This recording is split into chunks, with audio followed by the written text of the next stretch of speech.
O presidente da Câmara dos Deputados, Arthur Lira, afirmou que vai votar a PEC fura-teto na terça-feira. O texto está emperrado na casa por dificuldades na negociação entre a equipe de transição do governo com integrantes do Centrão, principalmente. Já o Senado adiou a votação da mudança da lei das estatais após uma repercussão negativa. Essa alteração, que abriria as portas de estatais para partidos, deve ficar só para 2023. Para falar sobre esses temas, em discussão no Congresso Nacional, a gente conversa agora com o deputado federal do PL do Rio Grande do Sul, Bibo Nunes. Tudo bem, deputado? Como vai? Mais uma vez, bem-vindo. Tudo bem, bom dia a todos os colegas que estão participando. Muito obrigado. Do programa, uma grande honra.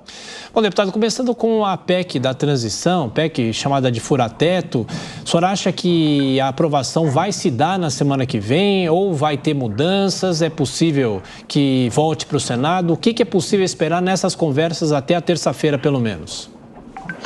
Olha, nós temos um grupo de deputados que está a cada dia aumentando mais para ser contra essa PEC do caos, essa PEC da gastança. Não tem o porquê de aprovarmos esta PEC. O presidente Lula, quando se candidatou, sabia das condições. Por que ele não disse na eleição que iria furar teto? No início queria 200 bilhões para gastar em 4 anos. Isto não é auxílio, isto é um salário. Auxílio é por um tempo, não o tempo todo. Imagine 4 anos a pessoa recebendo um salário, não vai trabalhar nunca. E quando alguém recebe sem trabalhar, alguém trabalha sem receber. E aí começa a ruína de uma nação. Não vejo o porquê de aprovar esta PEC. Quem não tem competência, que não se estabeleça. Gaste o que tem, saiba se adaptar ao que tem para gastar. Senão não tem sentido. Porque o socialismo gosta muito de gastar dinheiro. Aliás, o socialismo dura enquanto não acabar o dinheiro dos outros. Deputado, na sequência das perguntas dos comentaristas, deputado Coronel Tadeu. Bibo, muito bom dia, uma satisfação vê-lo. A minha pergunta para você é em relação a essa articulação para fazer uma boa oposição a essa irresponsabilidade fiscal que estão querendo implantar no Brasil. Nós sabemos que por volta de 40, 50 bilhões de reais seriam suficientes para se honrar o compromisso até assumido pelo presidente Bolsonaro de se colocar mais R$200 ao Auxílio Brasil, ficaria de 400 então para R$600 e teríamos aí mais R$150 por filho, que isso é promessa do político que ganhou a eleição, e teríamos mais a manutenção do Vale Gás. Então, 40, 50 bilhões, mas estão pedindo 145. Foi divulgada uma lista, mas alguns partidos já estão noticiando que as suas bancadas não fecharão acordo em votar favoravelmente. Ou seja, isso dá um sinal de que a PEC caminha para uma reprovação. E eu queria saber de você se há realmente essa articulação, se esses partidos estão realmente divididos e isso poderá fazer ou trazer um bem à nação brasileira. Sim, nós do PL, principalmente, no mérito votaremos não, com certeza. E depois nós temos um destaque supressivo, onde fala em 145 bi, nós queremos suprimir o 100E, ficando em 45 bilhões. Mas eu, no meu caso, eu voto contra os 45 também, porque eu não quero que passe 1 centavo do teto de gastos. Um governo que já chega querendo gastar, querendo colocar aí 13 ministérios a mais, querendo colocar um salário mínimo além do previsto. Gastar o dinheiro dos outros é muito fácil, é uma grande irresponsabilidade fiscal. E nós, deputados, estamos unidos e a cada dia está aumentando mais. Eu acho muito difícil que eles consigam os 308 votos. Se não fosse o fato de permitir a votação pelo celular, a votação à distância, com certeza absoluta não seria aprovada esta PEC. Para o bem do Brasil, porque começar um governo já com irresponsabilidade fiscal não dá.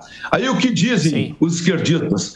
Mas o Bolsonaro prometeu os R$600. Sim, prometeu, mas Bolsonaro iria enxugar economizar, Paulo Guedes tinha a solução para pagar os 600 sem furar o teto. Precisamos responsabilidade fiscal. De minha parte, não voto a favor de 1 centavo a mais sequer. Quem não tem competência, que não se estabeleça.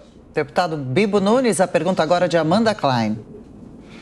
Deputado, bom dia. É difícil imaginar como isso seria previsto. Tanto é que no orçamento, Paulo Guedes mandou R$ 405, e se o presidente Bolsonaro tivesse sido reeleito para contemplar esse excedente para chegar aos R$ 600, ele precisaria furar o teto novamente. Aliás, ele fez isso 4 ou 5 vezes durante o seu mandato. Houve, por exemplo, a PEC da eleição, que vocês aprovaram mais de 40 bilhões acima do teto, inclusive esses R$ 600, mais vários auxílios para caminhoneiros e taxistas. Isso já foi contemplado, o teto foi furado, o teto começou a ser desmoralizado durante a gestão do presidente Bolsonaro. Então, como é que o senhor responde a essa contradição, a esse paradoxo? Não é que o teto vai ser furado pela primeira vez agora, ele foi furado repetidamente nos últimos anos. Sim. É uma questão de hermenêutica. É muito simples explicar por que foi furado o teto. Estávamos vivendo uma brutal pandemia mundial e uma guerra afetando toda a economia. Pessoas desempregadas, empresas quebrando, fechando. Vivíamos uma pandemia. Hoje não tem mais pandemia. O que querem é simplesmente aumentar o número de ministérios, querem continuar com os R$ 600 mais 150 para crianças até 6 anos, com o dinheiro que não pode ser colocado à disposição. Como eu disse, o governo Bolsonaro iria enxugar, gastar menos para cumprir os R$ 600. É muito fácil gastar o dinheiro dos outros. Repito, o socialismo é bom enquanto não acaba o dinheiro dos outros. E Bolsonaro estourou o teto de uma maneira mais do que justificável. Vivíamos, Amanda, se você não lembra, uma pandemia mundial, empresas quebrando, empresários cometendo até suicídio, pessoas passando fome, não tinham de onde tirar. Agora, você é a favor de que fiquem recebendo durante 4 anos? Isso não é auxílio, isso é salário. Auxílio é por um tempo, não o tempo todo. Essa é a diferença. Deputado, para a gente fechar a nossa conversa, a pergunta do Roberto Mota. Peço uma pergunta curta e uma resposta também curta. O nosso tempo, infelizmente, é muito curto aqui também. Mota. Bom dia, deputado. Lei das estatais. A gente está vendo um total desprezo por governança e responsabilidade com a alteração de uma lei para favorecer a um político. O que o senhor acha dessa mudança? Não, um absurdo total. O governo novo já chega só com absurdos, estourando o teto, fazendo com que se constate, comprova que esse governo quer dar cabides de emprego. O empreguismo desenfreado vai voltar. Para que isto?